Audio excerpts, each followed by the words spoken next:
नमस्कार साथियों, आज हम आपके लिए लेकर आए हैं भारत के महान धनुर्धारी वीर एकलव्य की कहानी। जैसा कि आप सबको पता है, ये कहानी महाभारत काल से ली गई है।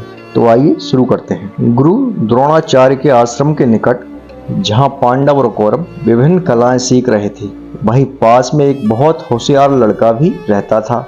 उसका नाम एकलव्य था। वह बहुत प्रतिभाशाली था और उसे तीरंदाजी का शौक था। वह गुरु द्रोणाचार्य के आश्रम से कला सीखना चाहता था, लेकिन वह शूद्र जाति से संबंध रखता था। एकलव्य की माता उसे सदा समझाती और चेतावनी देती रहती थी। द्रोणाचार्य कभी उसे अपने शिष्य के रूप में स्वीकार नहीं करेंगे, कारण कि वह शूद्र जाति से संबंध रखता है। लेकिन एकलव्य भी अपने निश्चय पर दृढ़ था।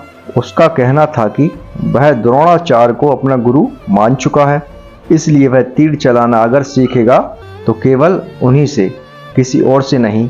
एकलव्य ने मिट्टी से गुरु द्रोणाचार्य की एक मूर्ति बनाई और उसे अपने घर में स्थापित कर पूजा करने लगा। हर सुबह वह गुरु की मूर्ति के आगे कुछ फूल और सुगंधित पदार्थ भेंट करता। इसके बाद वह तीर चलाने का अभ्यास शुरू कर देता। प्रतिभाशाली एकलव्य बहुत जल्दी धनुर्विद्या में निपुण हो गया। एक दिन आश्रम में गुरु द्रोणाचार्य अर्जुन को तीर चलाने का अभ्यास करा रहे थे। वह खिली हुई धूप की एक दोपहर थी। गुरु के पास एक कुत्ता था जो हर स्थान पर उनके पीछे पीछे जाता था। घूमता घूमता यह कुत्ता उस समय एकलव्य की कुटिया में चला गया। वह अर्जुन गुरु से शिक्षा ले रहे थे। एकलव्य को तीर चलाने का अभ्यास करते देख वह उस पर जोर जोर से भौंकने लगा। इससे एकलव्य की एकाग्रता भंग हो गई। उसे कुत्ते पर बहुत क्रोध आया। उसने कुत्ते को कुछ तीर इस तरह मारे जिससे उसका मुंह बंद हो गया, लेकिन उसे कोई घाव नहीं आया। अब कुत्ते का भौंकना बंद हो चुका था। कुत्ता सहायता के लिए अपने स्वामी के पास आया। अपने कुत्ते का ऐसा हाल देखकर गुरु द्रोणाचार्य को बहुत गुस्सा आया, पर साथ ही वह सोचने लगे, कोई अत्यंत कुशल धनुर्धर ही ऐसा कारनामा कर सकता है। जहां तक मैं जानता हूं, केवल अर्जुन को ही ऐसा कौशल प्राप्त है। मुझे यह जरूर खोजना होगा कि यह दूसरा व्यक्ति कौन है। द्रोणाचार्य ने अपने कुत्ते को उस धनुर्धर के पास ले जाने को कहा। वे जानना चाहते थे कि उसका ऐसा हाल किसने किया है।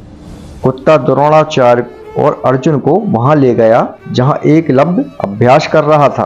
गुरु द्रोणाचार्य एकलव्य के कौशल पर आश्चर्यचकित हो रहे थे। उन्होंने पूछा, युवक, तुझे ऐसी धनुर्विद्या के गुण किसने सिखाए? तेरा गुरु कौन है? द्रोणाचार्य को ऐसे सामने खड़ा देख एकलव्य खुशी से पागल हो रहा था। सम्मान पूर्वक वह बोला, गुरुदेव, यह सब आपकी ही कृपा है। गुरु के रूप में मैं आपकी पूजा करता हूँ। भीतर स्थापित की हुई मूर्ति में मैं आपका स्वरूप देखता हूँ। गुरुवर, आप मुझे अपना आशीर्वाद दें, जिससे मैं एक महान धनुर्धर बन पाऊं। एकलव्य की समर्पित भावना को देखकर द्रोणाचार्य बहुत प्रसन्न हुए, लेकिन उन्हें भय था कि एकलव्य उनके प्यारे शिष्य अर्जुन से कहीं अधिक कुशल धनुर्धारी बन सकता है।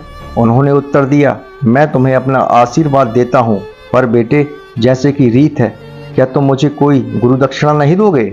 एकलव्य इस बात से बेहद खुश हुआ कि द्रोणाचार्य ने उसे अपना शिष्य स्वीकार कर लिया है। वह बोला, आप जो भी मांगोगे यह तुच्छ शिष्य आपको देकर बड़ी खुशी महसूस करेगा।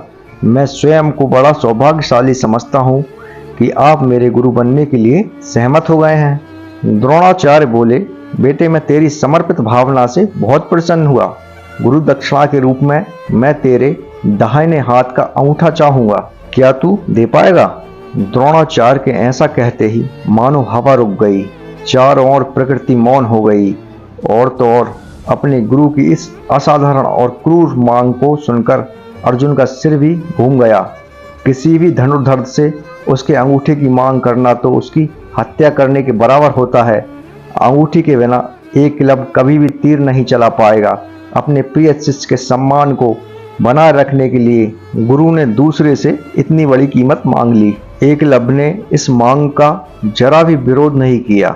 उसने खंजर निकाला और खुशी खुशी अपने दाहिने हाथ का अंगूठा काटकर द्रोणाचार्य के चरणों में समर्पित कर दिया। स्वर्ग के देवता भी एकलव्य के इस बलिदान की प्रशंसा कर रहे थे। यह थी एकलव्य के अपने गुरु के प्रति श्रद्धा और सम्मान की भावना। अपने गुरु के प्रति भी हमेशा सम्मान की भावना रखें। ये कहानी आपको कैसी लगी कमेंट में जरूर बताएं। ऐसे ही पुरातन कहानियाँ और पहेलियों के साथ हम फिर मिलेंगे। हमारे वीडियो को लाइक शेयर सब्सक्राइब जरूर करें और बेल आइकन को भी दबाएं, जिससे कि हमारे आने वाले वीडियो के नोटिफिकेशन आपको मिलते रहें। मिलते हैं अगले वीडियो में, जब तक के लिए नमस्कार।